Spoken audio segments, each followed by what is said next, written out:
বিসমিল্লাহির রহমানির রহিম। 21 নেট এবং পাওয়া নেটের পক্ষ থেকে আমি মাইনুদ্দিন সবাইকে জানাই স্বাগতম। আজকে আমি আপনাদেরকে দেখাবো পিপিপিওই ইউজার নেম এবং পাসওয়ার্ডের মাধ্যমে আপনি কিভাবে নেটে কানেক্ট হবেন। তার মানে হচ্ছে আপনার আইএসপি বা ইন্টারনেট সার্ভিস প্রোভাইডাররা আপনাকে যে একটা ইউজার নেম এবং পাসওয়ার্ড প্রোভাইড করবে, সেই ইউজার নেম পাসওয়ার্ড কিভাবে আমরা সেটা ব্যবহার করে ডায়ালগ তৈরি করব। তো সেই জন্য আপনাকে প্রথমেই যেতে হবে হচ্ছে এই স্ট্যাটাস বারে এই নেটওয়ার্ক আইকনটাতে। এটাতে চাপলে দেখবেন যে একটা পপ আপ আসছে। তো এইখান থেকে আপনি কি করবেন, ওপেন নেটওয়ার্ক অ্যান্ড শেয়ারিং এই অপশনটাতে চাপলে আপনার এই উইন্ডোটা আসবে। অথবা আপনি যদি এইখান থেকে চেপে নাও যেতে চান, এখান থেকে চেপে যদি নাও যেতে চান তাহলে আপনি অন্যভাবে যেতে পারবেন। সেটা হচ্ছে আপনি স্টার্টে ক্লিক করে কন্ট্রোল প্যানেলে ক্লিক করবেন। এখানে ক্লিক করলে দেখবেন যে আপনার নেটওয়ার্ক অ্যান্ড ইন্টারনেট এই অপশনটা আসছে। তো এটাতে ক্লিক করলাম। ক্লিক করার পর নেটওয়ার্ক অ্যান্ড শেয়ারিং সেন্টার এটাতে যদি ক্লিক করি আমরা, তাহলে আমাদের এই যে সরাসরি এই বক্সটা চলে আসছে, মানে এই উইন্ডোটা চলে আসছে।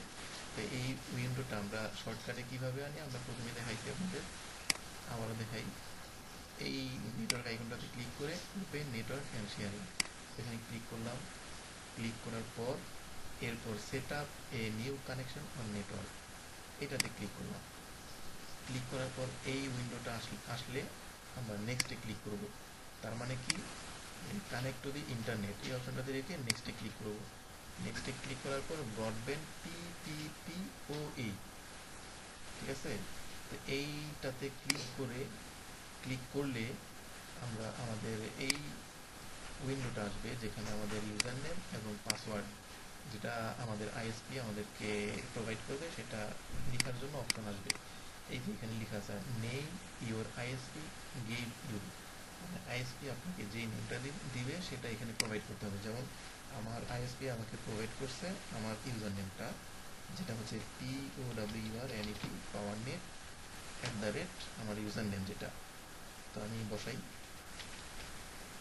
এরপর আমার পাসওয়ার্ডটা দিতে হবে, যেটা আমার আইএসপি আমাকে প্রোভাইড করছে সেটাই। এখানে একটা কথা বলে রাখা ভালো, ইউজার নেম এবং পাসওয়ার্ড এটা যদি ভুল হয় তাহলে কিন্তু আমরা নেটে কানেক্ট হতে পারবো না, মানে তাদের সার্ভারের সাথে আমাদের কানেক্ট হবে না। কারণ মাইক্রোটিকে যদি ইউজার নেমটায় ভুল থাকে, মানে অন্য থাকে, এবং আপনি যদি আরেকটা ট্রাই করেন সেক্ষেত্রে ঢুকবে না। তো আপনাকে আপনার ব্রডব্যান্ড প্রোভাইডাররা যে ইউজার নেম পাসওয়ার্ডটা দেবে সেটা সঠিকভাবে লিখতে হবে এখানে। এবং আরেকটা কথা বলে নেওয়া ভালো যে এই যে আপনার যে ইউজার নেমটা লিখলেন সবগুলো কিন্তু ছোট হাতে হতে হবে। তো যাই হোক, আমরা পাসওয়ার্ডটা দিয়ে এখন আমাদের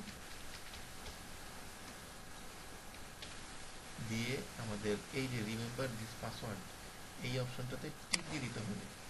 তার মানে হচ্ছে এই অপশনটা যদি আমরা টিক না দেই, পরবর্তীতে যখন আমরা কানেক্ট করতে যাব প্রত্যেকবার আমাদের এই পাসওয়ার্ডটা দিতে হবে।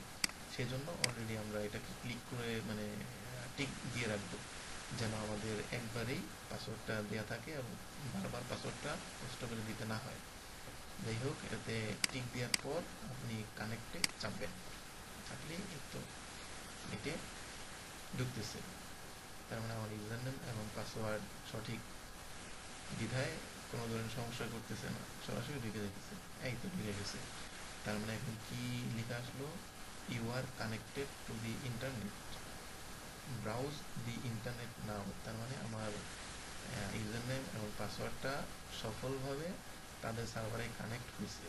তো এখন আমি আমার ইন্টারনেট ইউজ করতে পারবো, যেহেতু আমি কানেক্ট হইতে পারছি সেহেতু ইউজ করতে পারবো।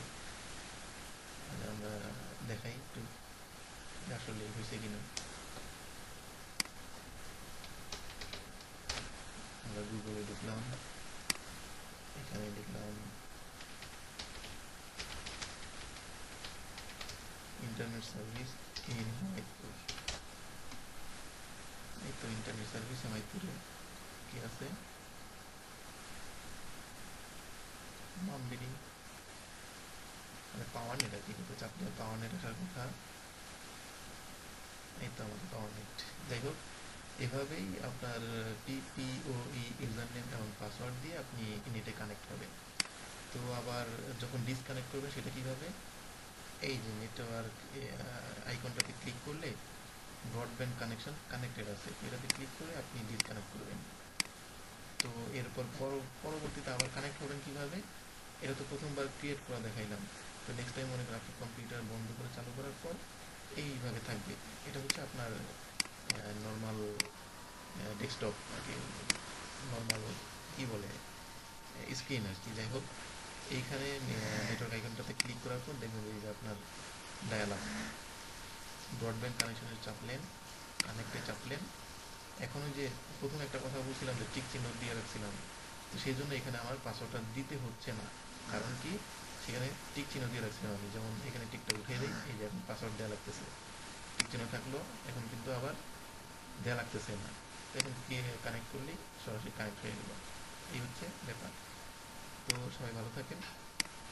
আর এডুকেশন নেট এবং পাওয়ার নেটের মধ্যে থেকে সবাইকে শুভেচ্ছা জানিয়ে আমি এখানে শেষ করতেছি। আল্লাহ হাফেজ।